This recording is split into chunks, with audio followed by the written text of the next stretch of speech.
बड़े दुख से कहना पड़ता है कि आज फिर एक और बहुत बड़ा सान्य हादसा हुआ है बस एक्सीडेंट का डोडा में, जिसमें 3 दर्जन से ज़्यादा लोग जान बाक हो गए। इन मासूमों का क्या कसूर था?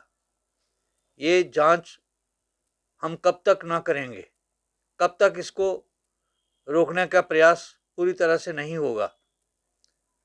मिलिटेंसी 30 साल लगातार यहाँ रही है, लेकिन एक्सीडेंट से जितनी मौत हुई हैं वो मिलिटेंसी से कई गुना ज़्यादा हैं।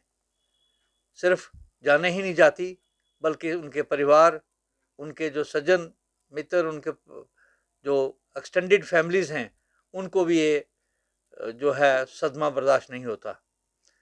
इस तरह की एक्सीडेंट्स को रोकने के लिए फौरी तौर पर सरकार को इक़दामात करने चाहिए। मुझे अफसोस है कि जो writ petition public interest litigation मैंने जम्मू कश्मीर हाई कोर्ट में किया था, उसकी जो डायरेक्शंस थी, अगर वो मान ली जाती और उनके ऊपर इम्प्लीमेंटेशन हो जाती तो शायद इस तरह के हादसे रुक जाते। एक तरफ सरकार वादा करती है लोगों की सुरक्षा की, और दूसरी तरफ आर्टिकल 21 जो कॉन्स्टिट्यूशन ऑफ इंडिया का है, जो right to life and liberty देता है, उसको कटेल करती है।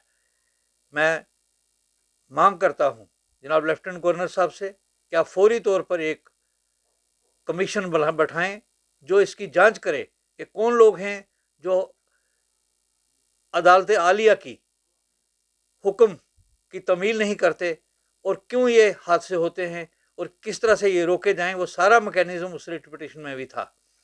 तो मैं अपने तमाम साथियों की तरफ से इस दुख में तमाम उन परिवारों के साथ शामिल होता हूँ, दुख का इज़हार करता हूँ और भगवान खुदा वाहिगुरु से प्रार्थना करता हूँ कि उनको, जो लोग हमसे बिछड़ गए हैं, उनकी आत्मा को शांति मिले, उनको जन्नत नसीब हो, और उनके जो परिवारजन हैं उनको जो है ये सदमा बर्दाश्त करने की ताकत बख्शे।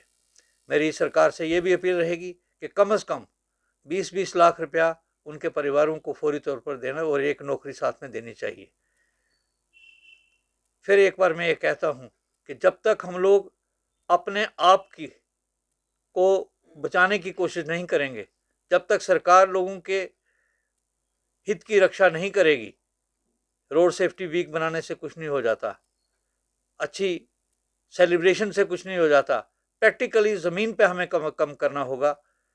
तो मुझे पूरा यकीन है कि सरकार इसमें फौरी तौर पर आगे बढ़ेगी और हाई कोर्ट की डायरेक्शन जो है उसको इम्प्लीमेंट करते हुए लोगों की जान बचाएगी।